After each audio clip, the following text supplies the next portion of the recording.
अपने बेटे को लॉन्च करने के लिए तैयार हैं नीतीश कुमार। चुनाव से पहले सब कुछ तय कर लेना चाहते हैं सुशासन बाबू। बिहार की राजनीति में नए अध्याय की हो सकती है शुरुआत। नमस्कार, आजाद सिपाही विशेष में आपका स्वागत है। मैं हूं राकेश सिंह। बिहार की राजनीति का पहिया इन दिनों बड़ी तेजी से घूम रहा है।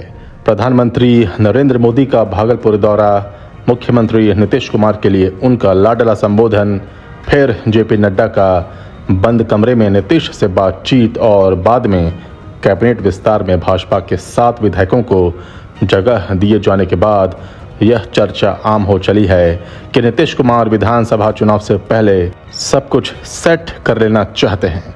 2020 के चुनाव में उन्होंने कहा था कि यह उनका अंतिम चुनाव है। अब इस साल के अंत में विधानसभा का चुनाव होना है, जिसमें नीतीश कुमार की भूमिका को लेकर अभी से कयासों का दौर शुरू हो गया है। इन चर्चाओं को उस समय बल मिला जब नीतीश कुमार के पुत्र निशांत कुमार भी सियासी बयानबाजी करने लगे। भाजपा से गठबंधन से लेकर बिहार में सुशासन को जारी रखने तक के बारे में निशांत कुमार ने जो कुछ कहा, उस पर नीतीश कुमार की चुप्पी ने इस बात के पुख्ता संकेत दे दिए हैं कि सुशासन बाबू ने अपने पुत्र के लिए सियासी जमीन तैयार कर ली है और अब उन्हें लॉन्च करने के लिए पूरी तरह तैयार हैं। चर्चा तो यहाँ तक हो रही है कि नीतीश कुमार आगामी विधानसभा चुनाव में पार्टी के प्रचार अभियान की कमान भी अपने पुत्र के हाथों में देंगे, ताकि वे तेजस्वी के युवा चेहरे का जवाब बन सकें। यदि नीतीश कुमार अपने पुत्र को राजनीति में उतारते हैं तो यह बिहार की राजनीति का नया अध्याय होगा।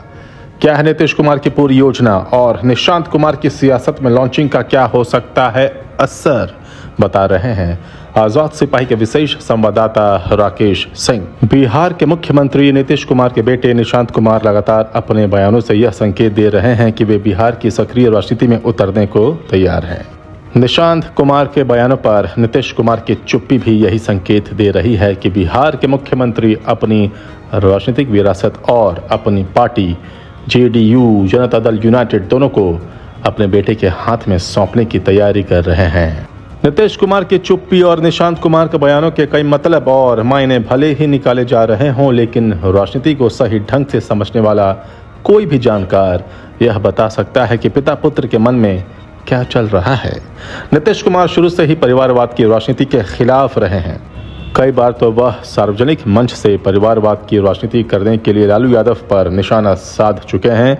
यहाँ तक कि दशकों तक नीतीश कुमार किसी भी सार्वजनिक मंच पर अपने बेटे निशांत कुमार को अपने साथ नहीं ले गए, लेकिन पिछले कुछ दिनों से नीतीश कुमार और उनके बेटे निशांत कुमार की तस्वीरें लगातार सामने आ रही हैं। निशांत कुमार की राजनीति में एंट्री को लेकर जेडीयू नेताओं के बयान भी लगातार आ रहे हैं। दूसरी तरफ जिन निशांत कुमार की तारीफ में यह बताया जाता है कि वह बहुत सादगी से रहते हैं, मीडिया की चकाचौंध से दूर रहते हैं, वही निशांत कुमार आजकल लगातार मीडिया के सामने आ रहे हैं। सबसे अधिक गौर करने वाली बात यह है कि वह मीडिया को गंभीर राजनीतिक मसलों पर बयान देकर हंगामा भी खड़ा कर रहे हैं।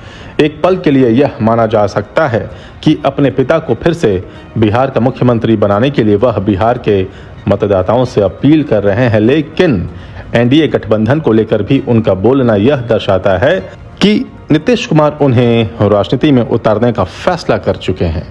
निशांत कुमार भी इसके लिए अपने आप को तैयार कर रहे हैं और अब लॉन्चिंग के लिए सही मौके का इंतजार किया जा रहा है। जो बात नीतीश कुमार स्वयं अपनी जुबान से नहीं बोल पा रहे थे, उन्होंने वह बात अपने पुत्र निशांत कुमार की जुबान से बुलवाकर एक बड़ा राजनीतिक दांव खेल दिया है। निशांत कुमार ने एनडीए गठबंधन के सबसे बड़े दल भाजपा को नसीहत देते हुए कहा कि एनडीए भी नीतीश कुमार को मुख्यमंत्री का चेहरा घोषित करे। जेडीयू के तमाम नेता और कार्यकर्ता सभी मिलकर सीएम फेस घोषित करें, ताकि उनके नेतृत्व में विकास कार्य जारी रहे। एक तरफ निशांत कुमार ने भाजपा को एनडीए गठबंधन का नेता घोषित कर विधानसभा चुनाव लड़ने की नसीहत दी, तो वहीं दूसरी तरफ इशारों में वह चिराग पासवान और प्रशांत किशोर जैसे नेताओं पर भी बड़ी बात कह गए। निशांत कुमार के शब्दों पर गौर कीजिएगा। उन्होंने कहा कि वे मीडिया के माध्यम से राज्य के तमाम युवाओं से आह्वान करते हैं कि पिताजी ने विकास किया है तो उनके लिए वोट करें। पिछली बार लोगों ने उन्हें 43 सीटें दे दी, फिर भी उन्होंने विकास का क्रम रुकने नहीं दिया। इस बार सीट बढ़ना मांगता है ताकि पिताजी आगे भी कार्य जारी रख सकें। यह सब जानते हैं कि 2020 के पिछले विधानसभा चुनाव में जेडीयू उम्मीदवारों को हराने में बड़ी भूमिका चिराग पासवान ने निभाई थी। चिराग पासवान ने 2020 के विधानसभा चुनाव में अपने आप को नरेंद्र मोदी का हनुमान बताते हुए नीतीश कुमार की पार्टी को 43 सीटों पर ला दिया था। इस बार कुछ उसी तरह की भूमिका निभाने की तैयारी प्रशांत किशोर करते हुए नजर आ रहे हैं।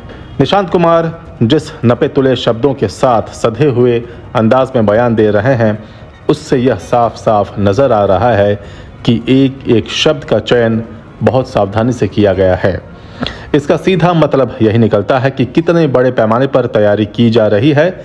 ऐसे में यह तय माना जा रहा है कि इस बार के विधानसभा चुनाव में बिहार की जनता के सामने समाजवादी विचारधारा के आंदोलन से निकले एक और दिग्गज नेता के पुत्र अपने पिता के नाम पर वोट देने की गुहार लगाते नजर आ सकते हैं। आजाद सिपाही के विशेष में अभी इतना ही।